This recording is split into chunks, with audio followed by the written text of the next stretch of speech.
నమస్తే. Welcome to hit TV. నేను మీ మాధురి. ఈరోజు మనతో పాటు ఉన్నారు ఐకాన్ ఆస్ట్రాలజర్ గట్టుపల్లి సురేష్ బాబు గారు. నమస్తే సార్. జై శ్రీమన్నారాయణ. గురువుగారు, ద్వాదశ రాశులు, షష్టగ్రహ కూటమి ప్రభావం అనే దాంట్లో మనం ఇప్పుడు మకర రాశి గురించి తెలుసుకుందామా? అయితే మనకి షష్టగ్రహ కూటమి ఏదైతే ఉందో ఇది మకర రాశి వారి మీద కూడా ప్రభావితం ఉందా అనే దాంట్లో అయితే ఉంది అని ఖచ్చితంగా చెప్పొచ్చు. ఎందుకంటే షష్టగ్రహ కూటమి అనేది ద్వాదశ రాశుల మీద అందరి మీద చూపిస్తూ ఉంది. ఈ షష్టగ్రహ కూటమి రావడం వల్ల మనం ఉండొచ్చు, ఉండకపోవచ్చు, ఎక్కడికైనా వెళ్ళిపోవచ్చు, మైండ్ పరంగా ఏదైనా అవ్వచ్చు, మనసు పరంగా ఏదైనా అవ్వచ్చు అనుకొని చాలామంది భయపడుతూ ఉన్నారు. కానీ అలాంటి ప్రభావితాలు ఏమి లేవు. చాలా ప్రశాంతంగా ఉండొచ్చు, మన పని మనం చేసుకోవచ్చు. గ్రహాలు వాటి పని అవి చేసుకుంటూ ఉంటాయి, మన పని మనం చేసుకుంటూ ఉంటాం. మన ఇంటికి ఏదైనా ఫంక్షన్ అయినప్పుడు ఎట్లయితే బంధువులు వచ్చేస్తుంటారో అలానే షష్టగ్రహ కూటమి అంటే కూడా మీనరాశి వారు పిలిచారు కాబట్టి అలా బంధువుల్లాగా వెళ్ళేస్తారు. కానీ తర్వాత చిన్న చిన్నగా వెళ్తారనమాట. బాగా బంధువులు అయితే కొంతకాలం ఉంటారు, ఎప్పుడో వెలివేసి అప్పుడప్పుడు వచ్చిపోతుంటారు కదా, అలాంటి వారు మాత్రం అక్కడ ఉండేసి వెంటనే వెళ్తూ ఉంటారు. అందులో ఒకరు చంద్రుడు, తర్వాత బుధుడు, శుక్రుడు, అలానే రవి భగవానుడు, వీళ్ళు వెళ్తూ ఉంటారు. శని భగవానుడు అక్కడ ఉంటాడు, ఒక 2 సంవత్సరాలు 2.5 సంవత్సరం ఉంటాడు. కానీ వెనక్కి ముందుకు వస్తూ ఉంటాడు. మళ్ళీ మీనరాశిలో నుంచి కుంభరాశిలో రావడం, మళ్ళీ అటు మీనరాశిలో రావడం జరుగుతూ ఉంటుంది. అందువలన ఇబ్బంది ఏం లేదు. ఎప్పుడు వచ్చిపోయే గ్రహాలు మన చుట్టాల్లానే గ్రహాలు అనేది ఆ స్థానంలోకి వచ్చి పోతూ ఉంటాయి. అందులో మకర రాశి వారు భయపడే అవసరం అంతగా ఏం లేదు. మకర రాశి వారికి ముఖ్యంగా ఇక్కడ మకర రాశి వారికి అనుకోకుండా అదృష్టం వస్తుంది.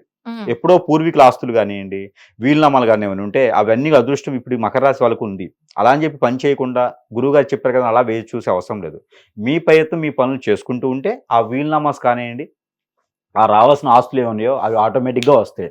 అమ్మమ్మ గారి తరపు నుంచి, తాతయ్య గారు, నాన్నగారి తరపు నుంచి వచ్చేటువంటి ఆస్తులు అయితే ఖచ్చితంగా వస్తాయి. వారికి పెళ్లి అయినప్పటికీ వీరు ఎక్కడైనా ఉన్నప్పటికీ కూడా ఆస్తులు అయితే వస్తాయి. కాబట్టి ప్రయత్నం చేయాలి, వచ్చేలా ప్రయత్నం చేస్తే ఖచ్చితంగా వస్తాయి. మరొకటి మకర రాశి వారికి అదృష్టం ఏంటంటే ఈ గ్రహ కూటమి వల్ల వీరికి బుధ భగవాను యొక్క అశుభ దృష్టి, అలానే గురువుని యొక్క అశుభ దృష్టి ఉంది వీరికి. ఆ గురువు అశుభ దృష్టి పోయేదానికి మే 18వ తారీఖున గురువు కూడా మారుతున్నాడు. అప్పటి నుంచి వీరికి ఇంకొంచెం అదృష్టం బాగుంటుంది. ఏదైనా వీరు విదేశాన్ని ప్రయత్నించాలనుకుంటే కనుక ఆగస్టు తర్వాత ప్రయత్నం చేస్తే వీరికి బాగా కలిసి వస్తుంది. August, September, October, November, December ఈ 5 మాసాలు వీరికి విదేశాన్ని ప్రయత్నం, అక్కడ చదువుకునే దానికి కానీ అక్కడ జాబ్ చేసేదానికి వీరి ప్రయత్నం చేసుకుంటే బాగుంటుంది. అలానే పెళ్లికి సంబంధించిన విషయాల్లో మే తర్వాత 2025 సంవత్సరం మే 22వ తారీఖు తర్వాత కనుక వీరు ప్రయత్నం చేస్తే వీరికి మ్యారేజ్ కూడా అవుతుంది. మకర రాశిలో పుట్టినటువంటి పురుషులు ఎవరైనా ఉంటే వారికి వాళ్ళ అమ్మగారి తరపు నుంచి వచ్చేటువంటి సంబంధం, లేదా పరమర దిక్కు లేదా ఉత్తరం దిక్కు నుంచి వచ్చేటువంటి సంబంధం వీరికి ఖచ్చితంగా సెట్ అవుతుంది. ఎందుకంటే షష్టగ్రహ కూటమి నుంచి చూసినప్పుడు మిథున రాశి నుంచి ఏదైతే కర్కాటక రాశులకి కుజుడు వస్తాడు కాబట్టి వీరికి ఖచ్చితంగా మ్యారేజ్ వైపు అయితే చూపిస్తుంది.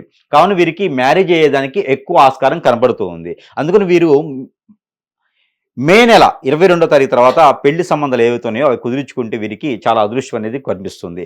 అయితే వీరికి ముఖ్యమైనటువంటి విషయం ఏంటంటే వ్యాపారం. వీరికి వ్యాపారం కూడా చాలా అనుకూలంగా ఉంది. పార్ట్నర్షిప్ వ్యాపారం. పార్ట్నర్షిప్ అంటే ఇంట్లో వారైనా బయట వారైనా సరే, వెల్విషర్స్ అయినా ఫ్రెండ్స్ అయినా సరే, ఎవరైనా సరే పార్ట్నర్షిప్ వ్యాపారం వీరికి చాలా అనుకూలంగా ఉంది. కాబట్టి ఎవరైనా కలిస్తే కనుక పార్ట్నర్షిప్ వ్యాపారం వీరు మొదలు పెట్టవచ్చు. అలానే వీరికి ఇండస్ట్రీస్ ఏవైనా అంటే ఉక్కు, ఐరన్ సంబంధించిన ఇండస్ట్రీలు కానివ్వండి, కన్స్ట్రక్షన్ సంబంధించినటువంటి ఎలాంటిదైనా పెయింట్, ఇనుము, ఇటుక, ఇసుక ఇలాంటి రంగాల వారికి వీరికి చాలా అనుకూలంగా ఉంది మకర రాశి వారికి.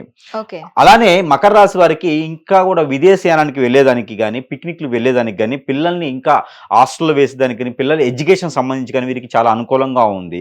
ఇప్పటివరకు బాధ్యత రహితంగా ఉన్నవారు ఎవరైతే మకర రాశి వారు ఉన్నారో వారందరికీ కూడా అదృష్టం వచ్చేసి బాధ్యత నిర్వర్తించేదానికి ఎక్కువ ఆస్కారం ఉంది. కాబట్టి ఇంకా రంగాలు, అన్ని రకాల రంగాలు ఈ యొక్క షష్టగ్రహ కూటమి ఏదైతే ఉందో ఆ షష్టగ్రహ కూటమి ఏదైతే అనుకూలంగా లేనటువంటి గ్రహాలు ఏవైతే ఉన్నాయో అవి అనుకూలంగా మార్చేందుకు చిన్న చిన్న పరిహారాలు చేసుకుంటే వీరికి ఆ గ్రహాల నుంచి వచ్చేటువంటి వెసులుబాటు ఏదైతే ఉందో అన్ని రకాలుగా సౌలభ్యం ఉంటుంది. కాబట్టి ఆ చిన్న చిన్న పరిహారాలు వీరు చేసుకుంటే చాలా అదృష్టం ఉంటుంది.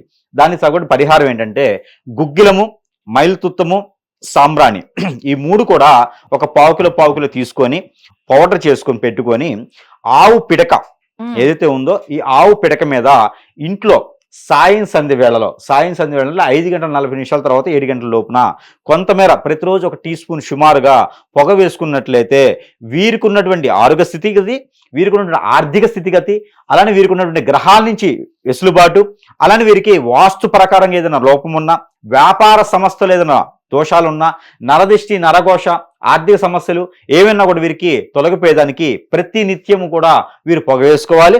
లేదు వారంలో ఒక గురువారం అయినా సరే వీరు ఖచ్చితంగా సాయం సంధ్య వేళలో ఆ ఇంట్లో కానీ వ్యాపార సంస్థల్లో కానీ పొగ వేసుకుంటే వీరికి మరీ మంచి జరుగుతుంది. అలానే వీరికి స్ట్రెస్ ఫీల్ కానీ ఇంకేమైనా ఇబ్బందులు పడుతుంటే కనుక వీరు ప్రతి నిత్యం కూడా తేనె, పాలు, అలానే కుంకుమ పువ్వు ఈ 3 కలిపేసి సమీప దూరంలో ఉన్నటువంటి శివాలయంలో కానివ్వండి, లేదా వినాయక స్వామి వారికి, లేదా నవగ్రహాలకైనా సరే అభిషేకం చేసుకున్నట్టయితే వీరికి మంచి జరుగుతుంది. ఏ రోజైనా చేయొచ్చు, ఏ సమయంలో చేయొచ్చు. ఓకే. నవగ్రహాలకి సాయంత్రం 5 తర్వాత చేయకూడదు, సాయంత్రం 5 లోపు చేసుకుంటే మరీ మంచిది. అలానే శివాయ ప్రదక్షిణలు 3 ప్రదక్షిణలు చేసినా కూడా శివాలయాలు ప్రదక్షిణలు చేసుకుంటే ఏ సమయంలో చేయొచ్చు, ఇది మంచి జరుగుతుంది. ఇలాంటి చిన్న చిన్న పరిహారాలు చేసుకోవచ్చు. వీరికి ఇంకా ఉప స్టోన్స్ ఉంటాయి అనమాట, హగ్గిక్స్ అంటారు వాటిని, ఈ ఉపరత్నాలు అంటారు. ఈ ఉపరత్నాలు పెట్టుకోవడం ద్వారా కూడా వీరికి కలిసి వస్తుంది. దాంట్లో వీరికి ఉప్పాల్ అనే స్టోన్ ఉంటుంది. మకర రాశి వారికి ఎట్లాంటి అదృష్టం కావాలన్నా ఏ వయసు వారైనా సరే ఉప్పాల్ అనే ఒక స్టోన్ ని వీరు ధరించడం ద్వారా ఈ షష్టగ్రహ కూటమి నుంచి ఆ చంద్ర భగవాన్ నుంచి అశుభ దృష్టిగా వీరికి శుభ దృష్టిగా మలుచుకునే దానికి ఉంటుంది. పిల్లలు పుట్టేదానికి ఆస్కారం ఉంటుంది, పెళ్లి అయిన వారికి మాత్రం ఓకే ఆస్కుంటుంది. కాబట్టి ఇలాంటి చిన్న చిన్న పరిహారాలు చేసుకొని అదృష్టవంతులు అవ్వచ్చు మకర రాశి వారు.